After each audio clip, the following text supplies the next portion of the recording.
जो सुमिरत सिद्धि होई गणनायक करिबर बदन करहु अनुग्रह सोई बुद्धि राशि शुभ गुण सदन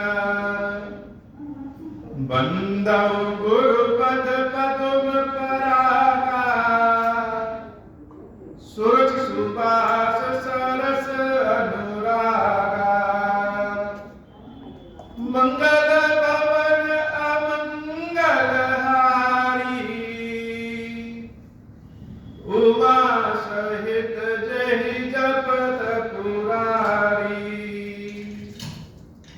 सुमिर शिवा शिव पाई पसाऊं बरनऊं रामचरित चित चाऊं पानी ग्रहण जब कीन महेशा यह से तब सकल सुरेशा हरि रामचरित सब आए प्रेम पुलक लोचन जल छाए कवन सो काज कठिन जग माही जो नहीं होई तात तुम पाही राम काज लगी तब अवतारा सुंदर ही बयाऊं पर्वताकारा। हे महादेव, इस जगत में बाबा, इस जीवन में बाबा, न कोई कार्य कठिन है, न ही कोई कार्य संभव नहीं है। सारे कार्य सरल और संभव हो जाते हैं बाबा, अगर आपकी कृपा हो जाए। देवी सीता के हरण के बाद भगवान राम की स्थिति बड़ी जैसे शक्तिहीन की तरह हो गई, लेकिन प्रभु तो लीला अवतार में है। विपरीत परिस्थितियों में भी जब ऐसी परिस्थिति हो जाए जिसकी हम कल्पना भी न किए हो,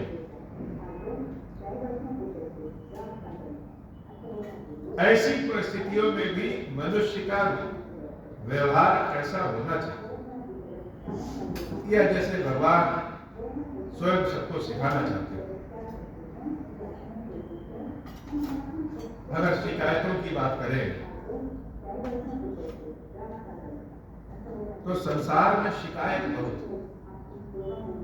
हर जगह समस्या ही समस्या है। जो काम करने चाहिए उसमें कोई ना कोई समस्या है। हम चाहें कि हमारे मन लायक सब कुछ मिल जाए तो नहीं मिल पाता। मन लायक सब कुछ नहीं मिलता है और उसी में मन को लगाना पड़ता है। जैसे बाबा का यह मंदिर है, शहर से दूर, आबादी से दूर बना है। जब इसको बनवाया गया बाबा की आशीर्वाद से, तो ऐसा हुआ कि जैसे आबादी और शहर से दूर है। लेकिन आजकल जैसे सारा शोर, सारा हल्ला, सारी आबादी यही हो जाएगी।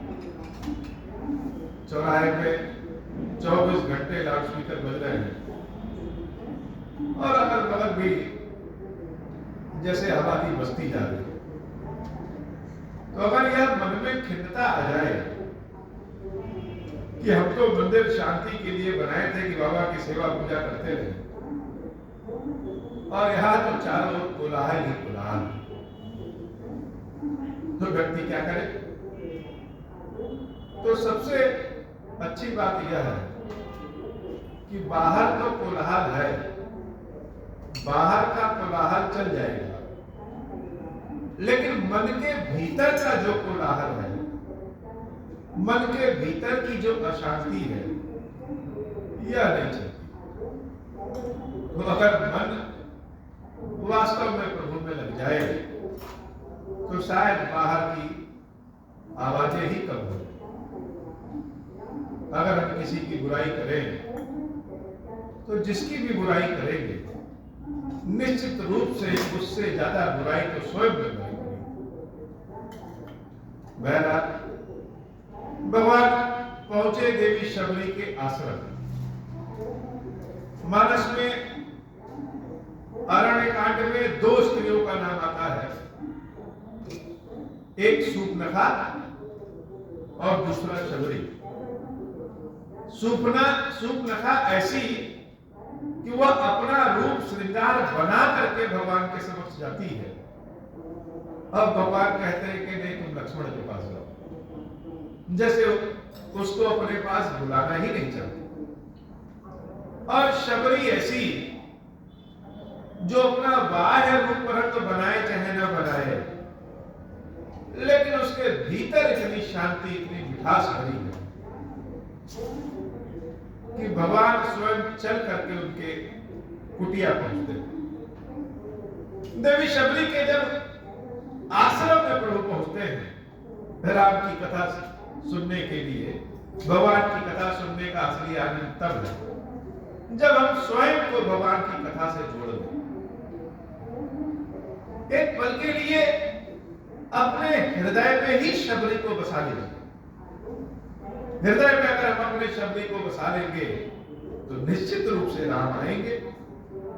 मंगल भवन अमंगल हारी, उमा सहित जहि जपत पुरारी, ताहि देहि गति राम उदारा, सबरी के आश्रम पगुधारा, सबरी देखी राम गृह आए, मुनि के बचन समुझ जिय गाए, सरसिज लोचन बाहु विशाला, जटा मुकुट सिर उर्वन माला,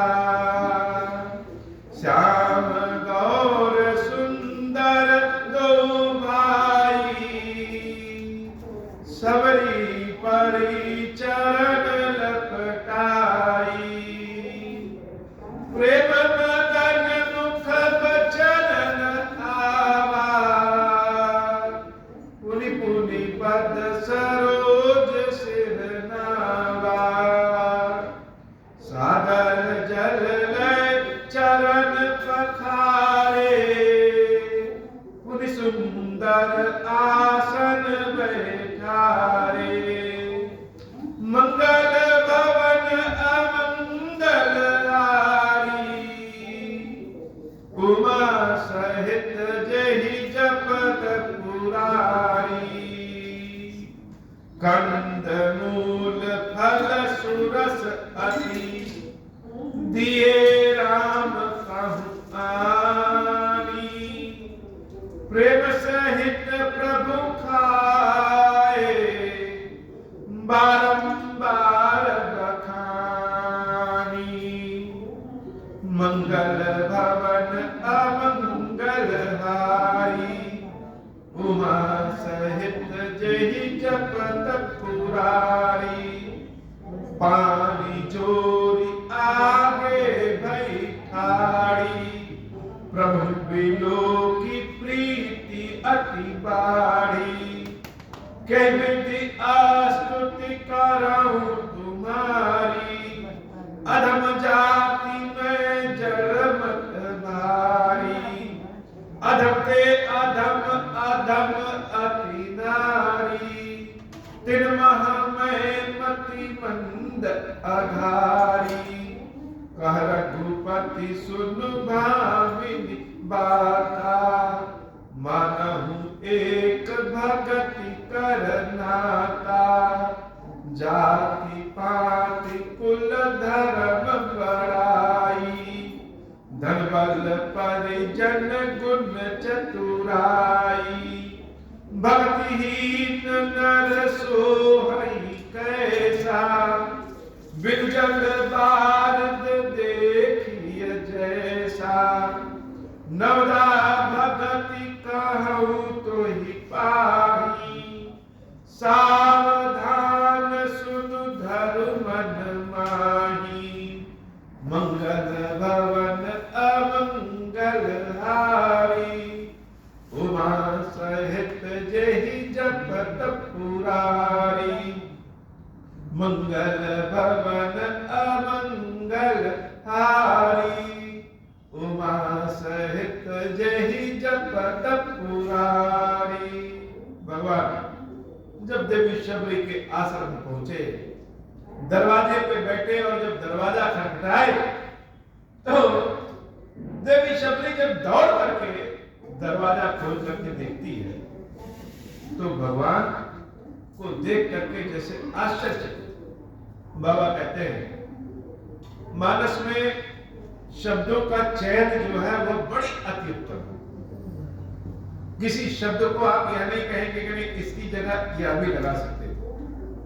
जैसे भगवान शंकर कहते हैं कि सबरी के आश्रम पगुधारा, कहने का तात्पर्य कि सबरी के आश्रम में भगवान आए, लेकिन लिखा क्या है कि पगुधारा यानी पगधारा बन करके आए। कैसे? चल करके कोई आता है तो धारा करके बन के कैसे आए? जैसे गंगा जी जब आती है तो गंगा जी को कहते हैं धारा। जो चीज बहती हो, जो चीज अविरल हो, उसको धारा कहते हैं। और राम जब शबरी की ओर चले तो जैसे अविरल चले वह धारा के रूप में चलिए, इसलिए भगवान शंकर कहते हैं कि धारा। अब यह एक भक्त और भगवान के मिलन की कथा है, प्रेम श्रद्धा भक्ति विश्वास की कथा है। और कथा आवश्यकता की भी, जहां स्वार्थ लगता है वहां प्रेम तो अपने आप बढ़ जाता है। या हम यह कह ले कि जिससे प्रेम हो, काम भी उसी से हो जाए, तो यह तो प्रेम को और बढ़ा जाता है, प्रेम की शोभा बढ़ा देता है। भगवान श्री राम के सम्मुख मानव स्वरूप में जैसे चारों ओर अंधेरा ही अंधेरा है। देवी सीता का पता बताने वाला कोई नहीं। जंगल में दर दर भगवान भटक रहे हैं, जानकी जानकी जानकी पशु पक्षियों से पूछ रहे हैं, पेड़ों से लताओं से पूछ रहे हैं, सूरज चंद्रमा से पूछ रहे हैं, लेकिन रावण के भय के कारण कोई भी जानकी का पता नहीं बता रहे। सब जान गए यह राम तो मनुष्य स्वरूप निकल गए, सोने की लालच में अपनी सीता को ही गंवा दिए, यह ईश्वर तो हो नहीं सकते। अब ऐसे में अगर हम सीता का पता इनको बता दें, इसका मतलब कि रावण से दुश्मनी फ्री में मोल ले लेना। तो कोई भी, चाहे वह पशु पक्षी ही क्यों ना हो, कोई भी भगवान को देवी सीता का पता नहीं बता रहा। जटायु ने इशारा किया है और भगवान उसी इशारे के बल पे चारों ओर ढूंढ रहे सीता को। ऐसे में शबरी एक जैसे कहते हैं कि अंधेरे में प्रकाश के रूप में काम आती। शबरी चारों ओर से बंद रास्ते में एक रास्ते के रूप में नजर आ गई, इसलिए शबरी की ओर भगवान श्री राम आश्रम पगधारा एकदम धारा के समान बड़ी शीघ्रता से पहुंच गए। तो राम को भी शबरी से मिलने की आवश्यकता, और शबरी तो जैसे राम के जन्म के पहले ही से प्रभु को याद कर रही है, भगवान का इंतजार कर रही है। जैसे शबरी का जन्म ही इसीलिए हुआ कि प्रभु श्री राम का दर्शन करे और अपने लोक में वापस चली जाए। जब दरवाजा खोला तो क्या लिखा? सरसिज लोचन बाहु विशाला, कमल के समान प्रभु श्री राम के दर्शनीय आंखें और बाहों बहुत विशाल, जिसका हम बहुत दिन से इंतजार करें, जिसको हम बहुत प्रेम करें, वो अचानक से अगर सामने आ जाए तो देखने वाले की स्थिति क्या होगी? इस स्थिति को शब्दों से आखिर बताया कैसे जाए? सरसिज लोचन बाहु विशाला, जटा मुकुट से बनवाला। जरा शबरी की दृष्टि से प्रभु को देखिए कि भगवान की आंखें कमल के समान है, जैसे कमल की पत्ते होते हैं, पंखुड़ियां होती हैं, उनके समान सुंदर और लाल। और भगवान की बाहें, भगवान की बाहु विशाला, भक्तों के लिए तो भगवान की बाहें बड़ी ही होनी चाहिए। अब जब शबरी राम को देख रही है और जटा मुकुट से वनमाला, सीने पे वनमाला के ये विशेष रूप की माला होती है, और माला धारण किए है और जटाओं में मुकुट है। श्याम गौर सुंदर दो भाई, वह राम और लक्ष्मण में भेद नहीं कर रही। जैसे विधाता अपने आप को एक काले रंग में और एक गोरे रंग में, दोनों रंगों में सामने शबरी के प्रकट कर दिए हैं कि जो तुमको प्रिय हो वह ले। भगवान के तो सारे रंग हैं, गोरे भी और काले भी। भगवान श्री राम श्याम रंग में और भैया लक्ष्मण गौर रंग। यही स्थिति तब भी होती है जब जनकपुरी में दोनों भाई घूमने जाते हैं, तो दोनों भाइयों को जब जनकवासी देखते हैं तो उनको क्या लगता है, स्वयं जनक जी महाराज को लगता है कि ऐसा लग रहा है जैसे ब्रह्म ने दो स्वरूप लिया, एक श्याम रंग का और एक गौर रंग का। जिसको श्याम रंग अच्छा लगे वह श्याम रंग को देखे, और जिसको गौर रंग अच्छा लगे वह गौर रंग का देखे।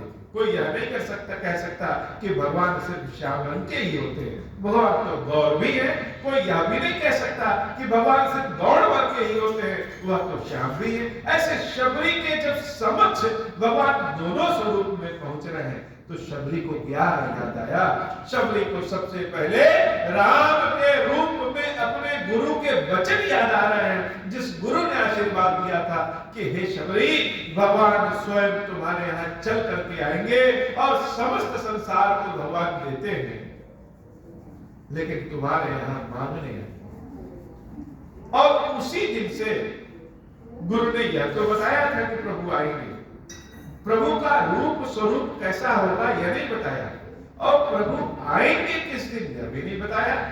तो उसी दिन से शबरी जैसे राम जी की सेवा के लिए रोज तत्पर रहे, नए नए पुष्प तोड़ती, मीठे मीठे फल को चख चख के रखती कि कौन सा फल मीठा है और कौन सा फल मीठा नहीं, अपने अपने भाव। जैसे बाबा को जब गुलाब चढ़ाते हैं या कोई भी चीज चढ़ाते हैं, तो कभी कभी उनके डंठल को तोड़ करके जब बाहर फेंक दो तो वह डंठल जैसे कहते हैं कि अरे हमारे अंदर कमी है, हमारे अंदर खोट है, तो क्या हम भगवान के स्पर्श के अनुकूल नहीं है? क्या केवल जो सुंदर होंगे, जो अच्छे होंगे वही भगवान को स्पर्श कर सकते हैं? तो उन डंठलों को फेंकने का मन नहीं करता। जैसी जैसी धारा, जैसा जैसा भाव, शबरी के मन में यह भाव है कि भगवान को जो फल खिलाए वह बड़े अच्छे, ताजे और मीठे फल खिलाए। इसलिए शबरी पहले स्वयं फल खाती है, जो फल उसको अच्छा लगता है वही राम के लिए रखती है। और जब आज प्रभु दरवाजे पे खड़े हैं तो भगवान को देखने से ही फुर्सत नहीं मिल रही है। सबरी परी चरण लपटाई, श्याम गौर सुंदर दो भाई, दोनों भाइयों के चरणों में लिपट गए। हम लोग पैर छूते हैं, और पैर भी क्या, अब तो घुटना ही छूते हैं, लेकिन शबरी क्या कर रही है? शबरी तो भगवान के दोनों चरणों में ही लिपट गई, श्याम रंग के भी भगवान वाले चरणों में और गौर रंग के भी भगवान के चरणों में, चरणों को पकड़ करके लिपट गई। प्रेम मगन मुख बचन न आवा। हम सोचते हैं कि जब हम किसी से मिलेंगे तो क्या क्या बात करेंगे, लेकिन कभी कभी ऐसा होता है कि मिलिए तो कोई बात ही नहीं होती। प्रेम में जब मगनता आ जाती है तो मुख से कोई वचन ही नहीं निकलता है। आज सत्य में यह सत्य हो गया कि राम स्वयं चल करके आए हैं, तो भगवान को देख करके शबरी इतना प्रेम में मगन हो गई कि मुख से कोई वचन नहीं निकल रहा है। प्रेम मगन मुख वचन आवा, पुण्य पुण्य पद सरोज सिर नावा। बार बार चरणों को छू रहे हैं, बार बार चरणों को पकड़ रही है शबरी। भगवान कह रहे हैं शबरी भीतर नहीं प्रवेश कराओगे क्या? ऐसी चौखट से बाहर निकाल देने का इरादा है क्या? शबरी जैसे सकुचा गई, शर्मा गई और दौड़ करके अपने घर में आती है, जहां पे प्रभु को बिठाने की व्यवस्था है वहां पर भगवान को साफ करके अपने आंचल से उस स्थान को साफ करती है और भगवान को बैठने का स्थान देती है कि हे प्रभु बैठ जाइए। लखन भैया खड़े हैं और प्रभु श्री राम बैठ गए। क्या करें जब कोई ऐसा अपना प्रिय व्यक्ति आ जाए, समय कम है और अचानक आ जाए, तो हम क्या खिलाएं, क्या स्तुति करें, कुछ समझ नहीं पाते। सबने इधर उधर जैसे घर पे दौड़ने लगी, कभी पानी ले आकर के रख रही है, कभी कंद मूल फल बेर आदि सब ला करके रख रही है। कंद मूल फल सुरस आदि दिए राम भगवानी, प्रभु श्री राम को देती है कि प्रभु इसको खा लीजिए, प्रेम सहित प्रभु खाए। कैसे खाए? प्रेम सहित खाए। इतने दिनों से जंगल में दर दर दर दर भटक रहे हैं, सीता सीता सीता कर रहे हैं। और जब शबरी उनके समक्ष फल लेकर के पहुंचती है, जल लेकर के पहुंचती है, तो भगवान क्या करते हैं? प्रेम सहित प्रभु खाए, बारंबार बखाने। जिसने भोजन बनाया है, भोजन करते करते अगर हम उस भोजन की प्रशंसा कर दें तो बनाने वाले का मन और चटक हो जाता है। भगवान फल खा रहे हैं और शबरी की प्रशंसा कर रहे हैं, फल की भी प्रशंसा कर रहे हैं। अरे बड़े मीठे फल है, बहुत आनंद, बड़े सरस फल है। भगवान प्रशंसा कर करके खा रहे हैं और देवी शबरी प्रसन्नता से अपने आंखों से आंसुओं की जलधारा बहा रही है। इतने प्रेम से खा रहे हैं, भगवान का प्रेम देख करके। अब शबरी के दिए हुए फल हैं कैसे? शबरी के दिए हुए फल बिना गुठली के, और हम लोग जो भगवान को फल देते हैं उसमें गुठली अर्थात बीज होता है, लेकिन शबरी का जो फल है उसमें बीज नहीं है। तो क्या स्पेशल फल है? हाँ, बहुत ही स्पेशल विशेष फल है। क्यों? क्योंकि हम लोग जब भगवान को कोई भोग लगाते हैं, कोई फल चढ़ाते हैं, तो फल चढ़ाने के साथ साथ कितनी सारी अपनी डिमांड भी रख देते हैं कि हे प्रभु यह दे दो, हे प्रभु वह दे दो। यहाँ तक कि हम लोग भगवान को वही फल चढ़ाते हैं कि क्या फल चढ़ाने से, कौन सा फल चढ़ाने से भगवान क्या देते हैं, वही फल हम जैसे भगवान को चढ़ाते हैं। इसलिए हमारे द्वारा दिए गए फल में हमारी कामना रूपी बीज होते हैं, कामना रूपी गुठली होती है। और जो फल देवी शबरी ने दिया है उसमें तो कोई कामना ही नहीं है। कामना ही यही है कि हम इतने प्रेम से फलों को तोड़े हैं, रखे हैं, धुले हैं, भगवान इसको खा ले। और भगवान जैसे कामना पूर्ति कर रहे हैं, बार बार की फल बड़े स्वादिष्ट हैं, बहुत अच्छे हैं, बार बखानी करके फल खा रहे हैं। हाथ जोड़ करके देवी शबरी प्रार्थना करती है कि हे प्रभु, हम तो अनपढ़ हैं, नीच जाति के, और नीच में भी बहुत नीच। कैसे? स्त्री हैं, एक तो हम अनपढ़ हैं, कर्म हमारे बहुत बुरे हैं, जाति हमारी बहुत नीच है, और उस नीच में अधम से में अधम के अधम, अधम अति है। सबसे अधम क्या है? वह स्त्री है। तिन महुबन मति मन अघारी, और उसमें भी हमारी जो बुद्धि है, मति है, वह बहुत कम होती है। मति मन, मानस में मति मन का प्रयोग बहुत जगह हो, यानी जिसकी बुद्धि कम है। अब किसी को अगर कह दीजिए कि तुम बहुत मंद बुद्धि के हो, तो क्या उसको अच्छा लगेगा? तो मंद बुद्धि का प्रयोग प्रभु की कथा में दो तरीके से हुआ। एक, भक्त स्वयं को मंद बुद्धि कहता है, जैसे हनुमान जी महाराज कहते हैं कि मैं तो बड़ा मंद बुद्धि का हूं। शबरी कह रही है कि मैं तो बहुत मतिमंद हूं। और एक जैसे रावण अंगद कहता है कि तुम मंद बुद्धि के। तो एक तो हम दूसरों को कहें कि कम बुद्धि के हैं, और एक हम स्वयं को, अपने को मान लें कि हम तो कम बुद्धि के हैं। भक्त लोग प्राय यही कहते हैं कि प्रभु हम तो कम बुद्धि के हैं। शबरी भी कहती है कि अधम से अधम, अधम पे अति नारी, नीच जाति, और उसमें भी स्त्री, और स्त्री से भी क्या, बहुत ही मतिमंद कम बुद्धि वाली मैं स्त्री हूं। हे नाथ, यह बताइए कि आपकी स्तुति करें तो कैसे करें? कही विधि स्तुति करो तुम्हारी, अधम जात में जन्मत भारी। कैसे करें आपकी स्तुति, आपकी सेवा पूजा कैसे करें प्रभु? और भगवान श्री राम की दृष्टि क्या है? कहा रघुपति सुन भामिनी बाता। भामिनी शब्द का प्रयोग जैसे गजगामिनी कहते हैं, वैसे ही स्त्री के लिए भामिनी शब्द का प्रयोग अर्थात की सुंदरता की प्रशंसा की। और राम अगर अपने मुख से किसी स्त्री के लिए भामिनी कहें, इसका मतलब कि वह स्त्री अति सुंदर है, तो भगवान की दृष्टि में भक्त तो सदैव अति सुंदर होता है। उसका शारीरिक रूप रंग चाहे जैसा भी हो, उसकी बुद्धि कैसी है, उसका व्यवहार, उसका आचार विचार, उसकी श्रद्धा, उसकी भक्ति कैसी है, सुंदरता तो जैसे इस पर निर्भर करता है। कह रघुपति सुनु भामिनी भाता, मानव एक भगति करनाता। प्रभु सिद्धार्थ कहते हैं, हे शबरी, मेरा और तुम्हारा एक ही रिश्ता है, और सत्य बात तो यह है कि हम एक ही रिश्ता मानते हैं। वह रिश्ता किसका? वह प्रेम का रिश्ता है, भक्ति का रिश्ता है। जाति पाति कुल धर्म बड़ाई, जिन लोगों के पास बहुत अच्छी जाति, बहुत अच्छे धार्मिक व्यक्ति हो, धन संपत्ति भी बहुत हो, लेकिन उनके पास भक्ति ना हो तो कैसा लगेगा? जैसे बिना जल के यह मेघ होते हैं, अगर बादल आए और वर्षा न करे, वह जैसे बिना काम का होता है, वैसे ही बिना काम के लोग वह है जिनके पास भक्ति नहीं होती है। भगवान ने एक बड़ी अद्भुत सुंदर चीज जैसे देवी शबरी के माध्यम से संपूर्ण संसार को बताना चाहते हैं। हम सब समस्या की बात करते हैं, राम एक ऐसे हैं जो समाधान की बात करते हैं। हम लोग क्या करते हैं? हम लोग तो जैसे सारे संसार से ही हमें समस्या है।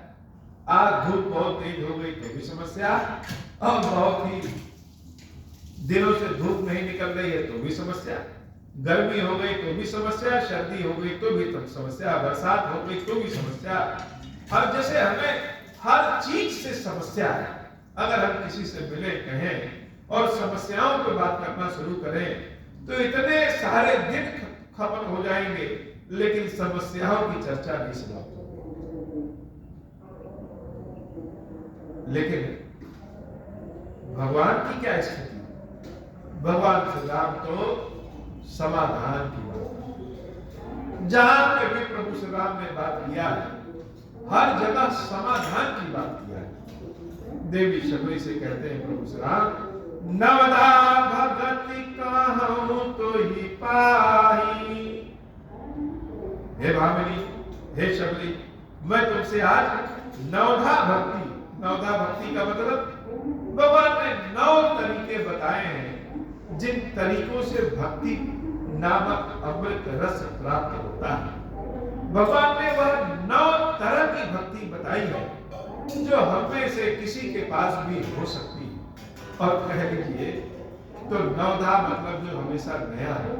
भगवान के बताया हुआ रास्ता तो कभी पुराना होता ही नहीं। भगवान ने वह रास्ता बताया है जिससे हमेशा भक्ति प्राप्त हो सके, चाहे वह त्रेता हो, द्वापर हो, कलयुग हो या सतयुग हो। प्रभु श्री राम के बताए हुए रास्ते से सदैव भक्ति प्राप्त हो सकती है। भगवान श्री राम देवी शबरी से कहते हैं कि हे शबरी, सावधान होकर के सुनो। भगवान शंकर की जब कथा सुनाते हैं तो देवी पार्वती को कहते हैं सावधान होकर के सुनो।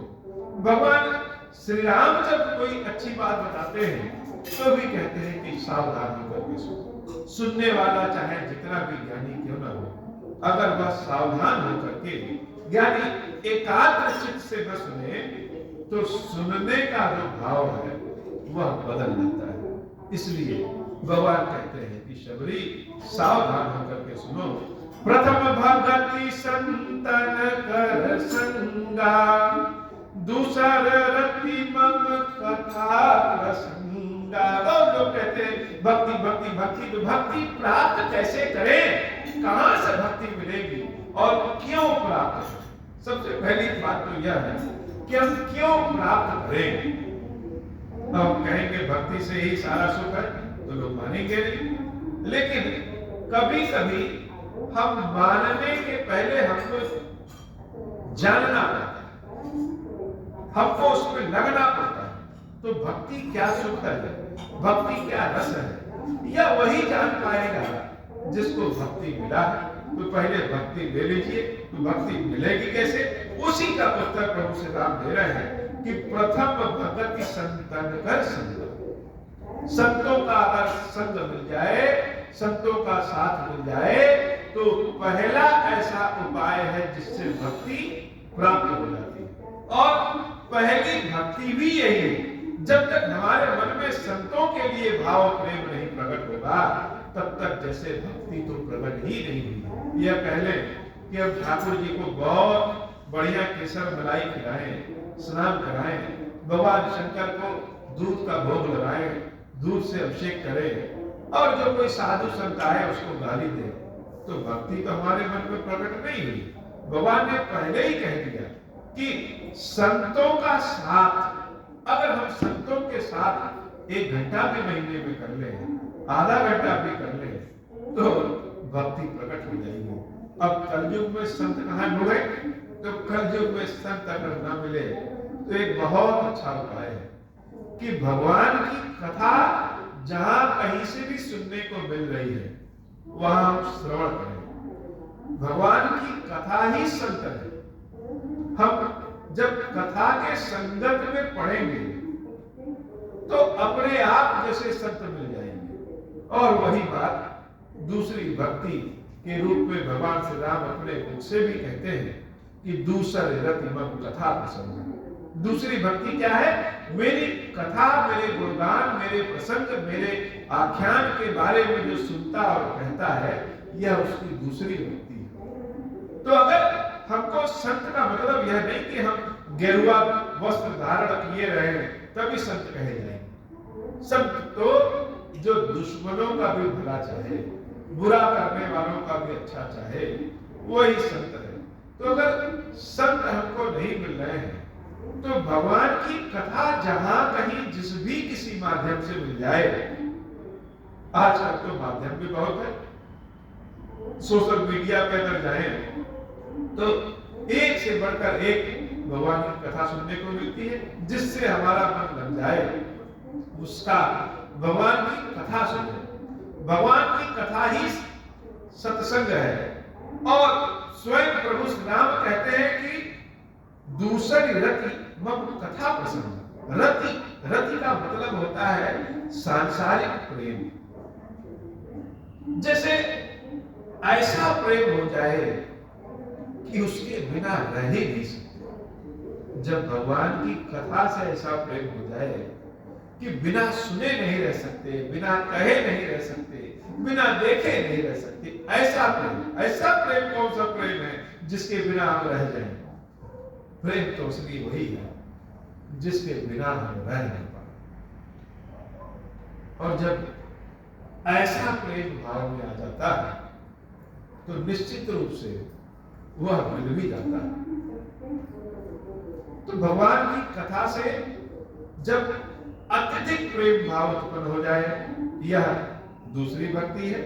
गुरुपद पंकज सेवा तीसरी भक्ति अमान। तीसरी भक्ति है गुरु के चरणों की सेवा करना। तो गुरु के चरणों की सेवा तो हम तब करेंगे जब गुरु मिलेंगे। अब गुरु क्यों मिलेंगे, यह भी बड़ी बात है। जैसे बच्चे जब छोटे होते हैं तो वह गुरु के बारे में तो जानते नहीं, फिर एक दिन क्या होता है कि उनके माता पिता स्वयं उसका ले जा करके किसी स्कूल में एडमिशन करा देते हैं।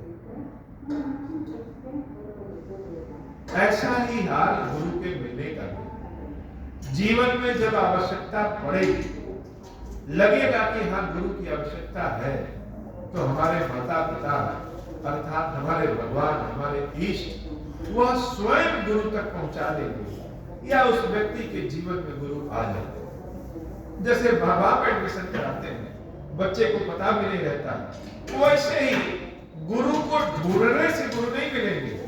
जब ईश्वर की कृपा होगी और हमारे जीवन में गुरु की आवश्यकता होगी, तो गुरु स्वतः मिल जाते हैं। अब अगर हम संतों का साथ करेंगे, भगवान की कथा प्रसंग को सुनने में मन लगाएंगे, तो गुरु की आवश्यकता पड़ेगी। तो तीसरी भक्ति गुरु पद पंकज सेवा तीसरी भक्ति भगवान। यह जो गुरु के चरणों की सेवा कैसे की जाती है, वह छल कपट को छोड़ करके की जाती है। प्रायः जब गुरु की सेवा करिए तो मन में यह भाव आने लगता है, गुरु जी ज्यादा नहीं जानते हैं, इनसे ज्यादा तो हम ही जानते हैं। अब जब इनसे ज्यादा हम ही जानते हैं तो इनकी सेवा क्यों करें और यह इनके चमड़े के पैर को क्यों छुए। लेकिन भगवान श्री राम अपने मुख से कहते हैं, तीसरी भगत अमान, यानी छल कपट को छोड़ करके, चतुराई को छोड़ करके जो हमारे गुरु हैं उनके चरणों की सेवा करनी चाहिए। अर्थात तन मन धन हर चीज से गुरु की सेवा करनी चाहिए। गुरु की सेवा में कोई छल कपट नहीं करना चाहिए। गुरु को ही साक्षात ईश्वर मान ले और गुरु की कृपा से ही सब कुछ मिल जाता है। जैसे गुरुदेव श्री हनुमान जी महाराज हमारे जीवन में आए तो हम तो नहीं ढूंढे, स्वयं भगवान को लगा कि अब गुरुदेव की आवश्यकता है, इसलिए गुरुदेव हमारे जीवन में आए और गुरुदेव ने मंत्र दिया हमको ओम श्री राम, और उस मंत्र की कृपा से भगवान इतने विग्रहों में यहाँ पे स्थापित हैं। अब ऐसी कृपा है कि हम भगवान को कथा सुना रहे हैं और भगवान हमारी कथा सुन भी रहे हैं। तो तीसरी भगति अमान, चौथी भगति मम गुण गण करई कपट तजीगा। चौथी भक्ति क्या है? चौथी भक्ति है जो मेरे गुणों को, मेरे भजन को, मेरी कथाओं को वह गुण गण करई कपट तजीगा, छल कपट को छोड़ करके जो गान गाता है। अर्थात भगवान की जब स्तुति गाने लगिए, भगवान की कथा जब कहने गाने सुनने लगिए तो यह हृदय गदगद हो जाए, कोई छल कपट न रहे कि हम क्या बोल रहे हैं क्या नहीं बोल रहे हैं, ऐसा गदगद ऐसा भाव हो, राग हो चाहे ना हो लेकिन अनुराग जरूर। यह चौथी भक्ति। और हम चारों भक्ति को देखें या नौ भक्ति को देखें तो सब एक दूसरे से मिली हुई है। पहली क्या? पहली भक्ति, भगवान की जो पहली भक्ति होती है वह संतों का साथ। जब संतों का साथ हमको मिलेगा तभी भगवान की कथा प्रसंग हम सुन सकेंगे। भगवान की कथा प्रसंग सुनना या दूसरी भक्ति, संतों का साथ पहली भक्ति, तीसरी भक्ति गुरु हमको तब मिल जाएंगे, गुरु के चरणों की सेवा। और जब गुरु के चरणों की सेवा हम करेंगे तो गुरुदेव जो हमको मंत्र देंगे, जो कथा सुनाएंगे, उसका जब हम गान करेंगे वह चौथी भक्ति होगी। चार भक्ति तो एक साथ हो गई। मंत्र जाप मम दृढ़ विश्वासा, पंचम भजन सो वेद प्रकाशा।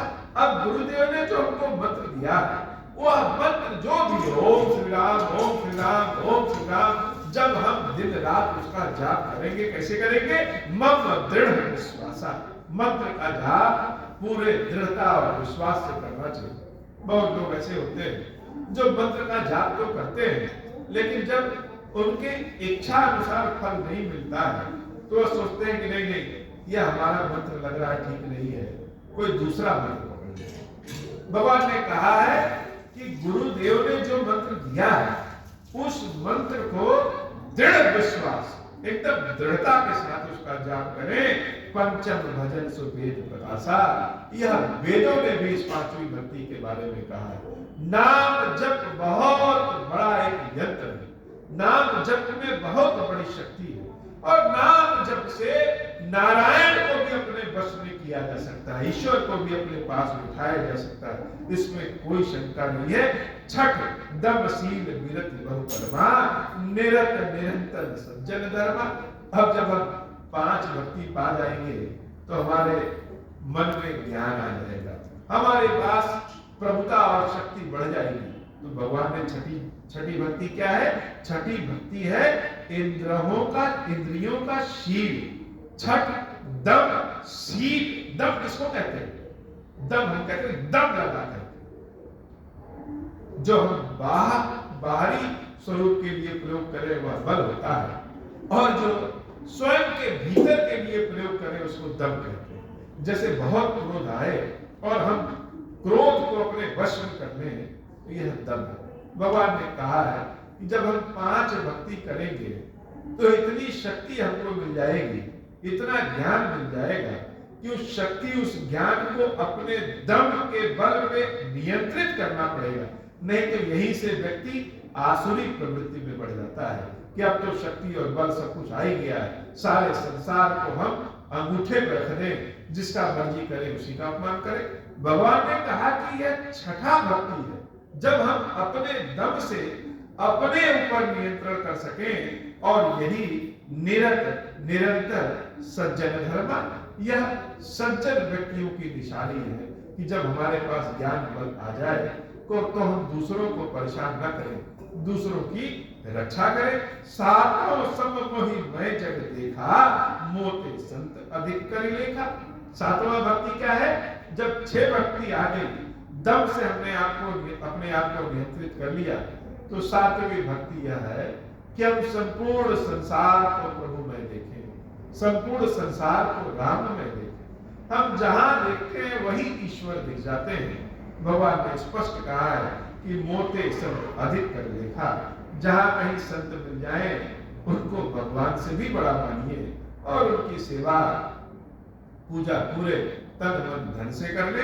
8वां जथा लाभ संतोष, ये 8वां भक्ति बड़ी काम की भक्ति। हम सब इसी में परेशान होते हैं। भगवान के सामने सुबह शाम जब नाम जप करते हैं, उनकी सेवा पूजा करते हैं, और जब बाहर निकलते हैं तो लोग कह देते हैं कि जो लोग भगवान की सेवा भक्ति नहीं करते हैं वह ज्यादा सुखी है। तुम दिन रात भगवान की सेवा भक्ति में लगे हो, क्या दिए प्रभु ने? यह समस्या, यह समस्या, यह समस्या। यहीं पे हमारा मन विचलित हो जाता है। हम भी सोचते हैं कि क्यों, बात तो सही है, भगवान क्या हमको नहीं दे सकते? भगवान नहीं दे रहे हैं, इसका मतलब कि हो सकता है हमारी सेवा भक्ति में कोई कमी हो। लेकिन सत्य बात तो यह है कि ईश्वर वही देते हैं जो भक्त के लिए उचित होता है। इसलिए प्रभु श्री राम स्वयं कह रहे हैं कि 8वीं भक्ति जो है वह 8वीं भक्ति है कि जथा लाभ संतोषा। जो प्रभु ने दिया है उसी में संतोष कर लीजिए, उसी को आदर इज्जत दीजिए। सपने हो नहीं देखें परदोषा, किसी का दोष नहीं देखना चाहिए, कभी भी किसी के दोष में नहीं पड़ना चाहिए, सपने में भी दोष नहीं देखना चाहिए। नवम सरल सन छल हीना। और जब 8 चरणों को पूरा कर लेंगे तो 9वां चरण तो अपने आप हो जाएगा। जब सारा विकार, सारी गंदगी निकल गई तो 9वां सरल सब सद छल हीना, सबसे हम छलहीन हो जाएं, किसी के प्रति कोई कपट भाव न रखें। यह हमारी 9वीं भक्ति है। और 9वीं भक्ति में मम भरोसे या हर्ष नदीना, मेरे भरोसे से रहिए, न बहुत ज्यादा आनंद में रहिए, मतलब बहुत ज्यादा प्रसन्नचित्त न हो जाइए और न ही बहुत दुखी हो जाइए।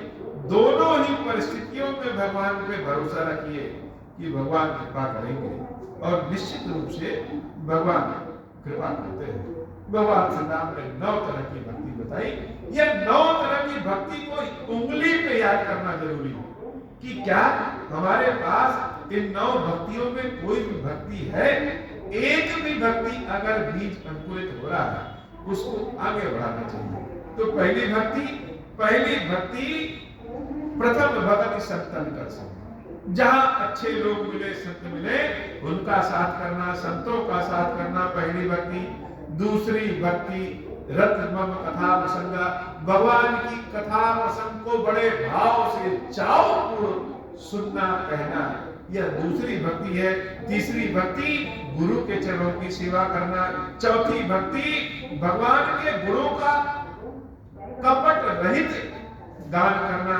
5वीं भक्ति भगवान के मंत्र को दृढ़ विश्वास के साथ भगवान के मंत्र का जाप करना। 6ठी भक्ति अपने ज्ञान, अपने अहंकार, अपनी सारी चीजों पे दम के द्वारा नियंत्रण रखना, इंद्रियों को नियंत्रित रखना। 7वीं भक्ति समस्त संसार को प्रभु में देखना। 8वीं भक्ति जैसा भगवान ने दिया है उसी में संतोष करना। और 9वीं भक्ति सबसे छलहीन हो जाए, छल कपट को दूर कर ले, यह 9वीं भक्ति। और प्रभु श्री राम कहते हैं, देवी इन 9 में से एक भी भक्ति अगर किसी के पास है, 9 एक जिनके होई, नारी पुरुष सचराचर को, चाहे वह स्त्री हो चाहे वह पुरुष हो, कोई भी संसार में हो, किसी भी जाति का हो, गरीब हो, कोई भी हो, सोई अतिशय प्रिय भामनी मोरे, सकल प्रकार भगति जो तोरे। हे भामनी, हे सुंदरी, वह मुझे बहुत प्रिय होता है और तुम्हारे पास तो सकल प्रकार भगत तोड़े। तुम्हारे पास तो 9 की 9 भक्तियां हैं, इसलिए तुम हमें सबसे ज्यादा प्रिय हो। जोगी वृंद दुर्लभ गति जोई, तो कहूं आज सुलभ भय सोई। मम दर्शन फल परम अनुपा, जीव पावनि सहज स्वरूपा। जनक सुता कई सुधि भामनी, जान नहीं कहूं परिवर गामिनी। मेरा दर्शन का ऐसा प्रभाव होता है कि जीव अपने असली स्वरूप में आ जाता है और मेरे दर्शन से योगियों को जो फल मिलता है, हे भामनी, हे शबरी, वह सारा फल आज तुम्हारे लिए सुलभ हो गया है। सबरी अब्बा हाथ जोड़ करके भगवान के बातों को बड़े ध्यान से सुन रहे हैं, लेकिन भगवान ने सब कहने के बाद जैसे अपना दुख शबरी के समक्ष कहा कि हे शबरी, जनक सुता कई सुधि भामनी, क्या मेरी सीता को तुमने देखा है? सीता कैसे मिलेगी, कहां मिलेगी? कोई ऐसा उपाय बताओ कि सीता से फिर कैसे मिलन हो सके।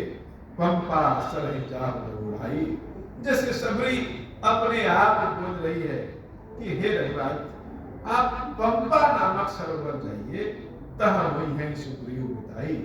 वहां सुग्रीव से अर्थात किष्किंधा जाइए, वहां सुग्रीव से आपकी मित्रता होगी। सो सब कहे देव रघुवीरा, जान कहूं पूछे मति धीरा। हे नाथ, आप सब जानते हैं, फिर भी पूछ रहे हैं। इस शबरी के नाम को आप अमर करना चाहते हैं। लोग कहें कि शबरी ने ही बताया था, इसलिए आप जानबूझ के पूछ रहे हैं। पता तो आपको सब है, बार बार प्रभुपद से सुनाई, प्रेम सहित सब कथा सुनाई। बार बार भगवान के चरणों में शबरी अपने शीश को नवा रही है और वहां किष्किंधा के बारे में सब कुछ प्रभु श्री राम को बता दिया कि जब आप जाएंगे तो किस प्रकार से फिर देवी सीता की खोज में वह सारे वानर सहायक होंगे। कही कथा सकल बिलो की हरि मुख हृदय पद, पंकज धरे तज जोग पावक देह हरि पद। लीन भई जह नहीं फिरे नर विविध कर्म अधर्म बहुमत। शोक प्रद सब त्यागहु विश्वास करि कह दास तुलसी। राम पद अनुरागहु मंगल भवन अमंगल हारी। उमा सहित जहि जपत पुरारी। जातिहीन अग जन्म मही मुक्त कीन असिनारी। मंगल भवन अमंगल हारी। उमा सहित जहि जपत पुरारी। महामंद मन सुख चाहसी ऐसे प्रभु ही विसारी। भगवान के चरणों का दर्शन करने के बाद देवी शबरी ने योग बल से अपने शरीर में अग्नि प्रकट किया और कहा, प्रभु अब आपको देखने के बाद और कुछ देखने की इच्छा नहीं। भगवान ने अपने धाम शबरी को दिया। भगवान शंकर कहते हैं कि ऐसे भगवान को, दयालु कृपालु भगवान को छोड़ करके अगर कोई विषयों में अपना मन लगाता है तो निश्चित रूप से वही व्यक्ति महामंद है, महामूर्ख है। मंगल भवन मंगल हारी। उमा सहित जय जपत पुरारी। देवी शबरी के कथनानुसार भगवान श्री राम और लक्ष्मण भैया आगे पंपासुर सरोवर की ओर बढ़ दिए। मंगल भवन अमंगल हारी। उमा सहित जय जपत पुरारी। चले राम त्यागा बन सो। अतुलित बल नर के हरि दो। बिरही दिव प्रभु करत विषादा। कहत कथा अनेक संवादा। लक्ष्मण देख विपिन कई। लक्ष्मण देख विपिन कई शोभा। देखत कही कर मन नहीं क्षोभा। नारी सहित सब खग मृग वृंदा। मानहु मोरी करत है निंदा। हम ही देख मृग निकर पराही।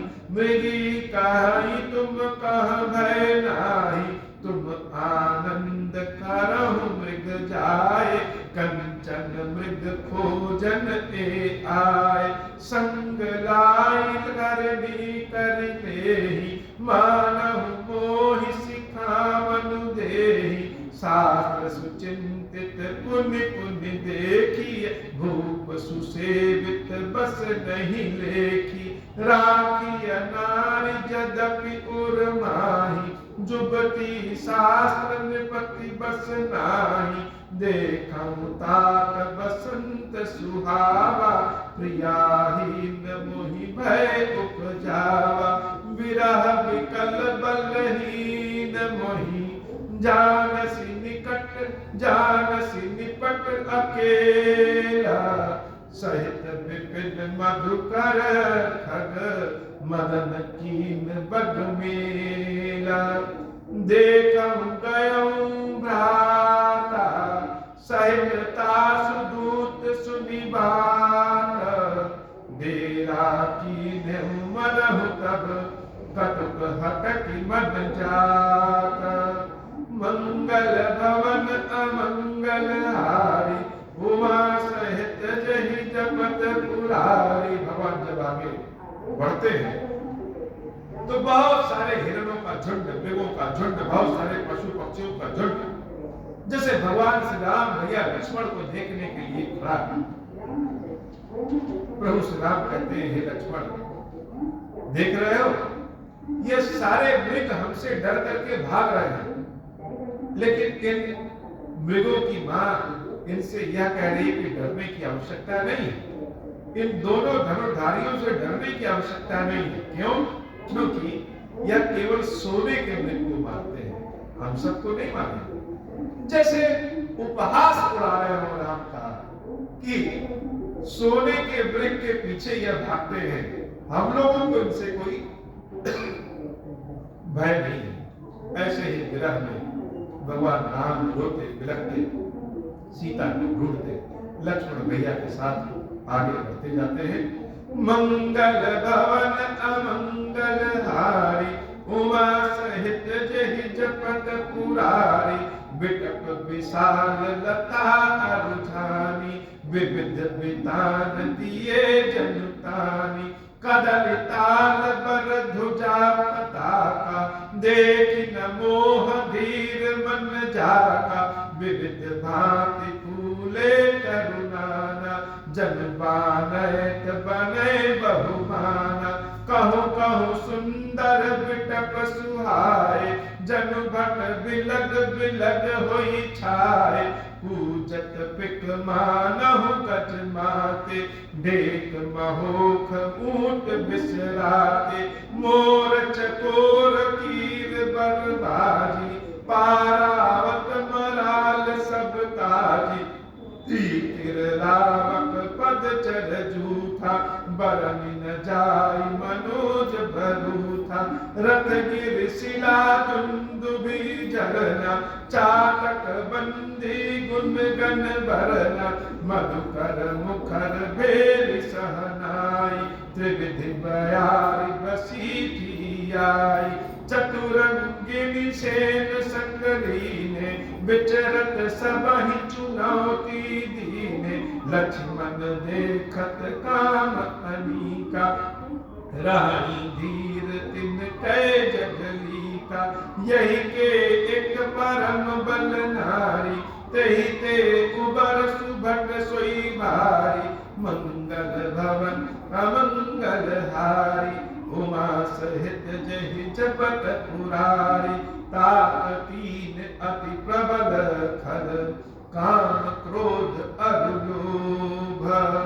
मुनि विज्ञान धाम मन, करहि निमिष महु क्षोभ। लोभ के इच्छा दंभ बल, काम के केवल नारी। क्रोध के परुष वचन बल, मुनि बर कहीं विचारी। मंगल भवन अमंगल हारी, उमा सहित जहि जपत मुरारी, गुणातीत सचराचर स्वामी, राम उमा सब अंतर जामी, कामिन तय दीनता दिखाई, धीरन के मन बिरति दृढ़ाई, क्रोध मनोज लोभ मद माया, छूटहि सकल राम की दाया, सोनर इंद्र जाल नहीं भूला, जा पर होई सुनट अनुकूला, उमा कहम मैं अनुभव अपना, सत हरि भजन जगत सब सपना, मुनि प्रभु गए सरोवर तीरा, पंपा नाम सुभग गंभीरा, संत हृदय जस निर्मल बारी, बांधे घाट मनोहर चारी, जहाँ तहाँ पियहि विविध मृग नीरा, जल उदार गृह जाचक बीरा,